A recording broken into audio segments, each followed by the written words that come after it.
My job is watching a woman trapped in a room. 2 years ago, I was looking at local job classifieds when an ad caught my eye.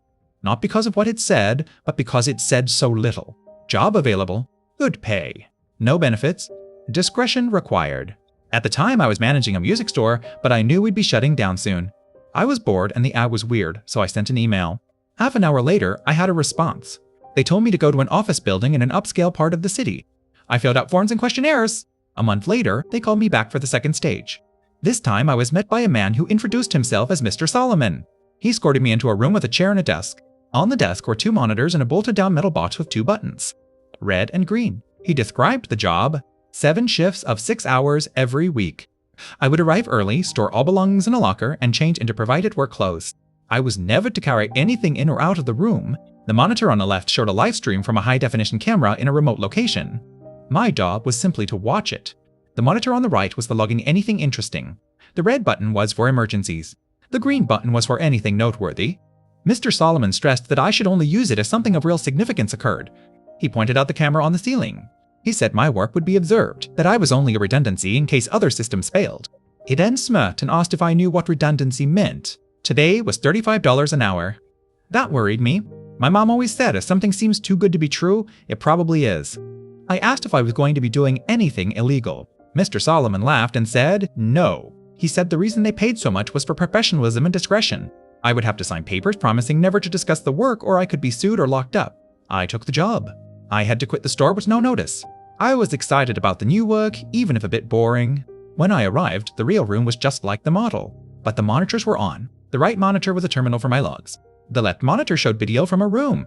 It was a bedroom, I guess, with a bed, a TV, a sofa, chairs, and a couple of tables. It looked like a person lived there. And there was a person, a woman. She was just sitting on the sofa, reading. She looked normal. She looked bored. She was trapped. For the first few weeks, nothing happened. She slept, she ate, she watched television, she read. I started to think this was just a boring job. Just watch a woman live her life. But then I saw something. She stood up and walked to a wall that wasn't a wall. It was just a blank space. She touched it, and the air shimmered. I pressed the green button for the first time. More weeks passed. As she did it again, and again, she would touch the air and it would react. Sometimes she would smile. Sometimes she would cry. I kept pressing the green button. I started to feel different. The room was cold, even though the thermostat said it was warm. My reflection on the dark monitor when it glitched looked slightly different. My eyes looked wrong. I avoided the bathroom mirror. My hands looked pale. I was sleeping poorly. The logs I wrote were becoming strange. I was writing about her, but also about me. I felt like we were connected. 3 years of this. I was a watcher, a guardian, a prisoner too, in my own way. I never took anything out. I never brought anything in. But she was taking something from me. Yesterday, she stopped moving. She just stood in the center of the room staring at the ceiling. She stayed like that for hours.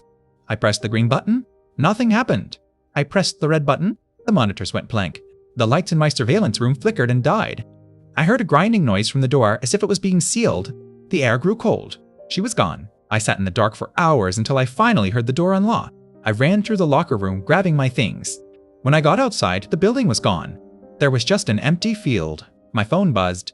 It was a text from an unknown number. It said, "She was the key. You were the lock. The room was never her prison. It was yours." I looked at my reflection in the phone's screen. My eyes were normal again, but I wasn't looking at myself. I was looking at her. She was smiling, and so was I. I am free.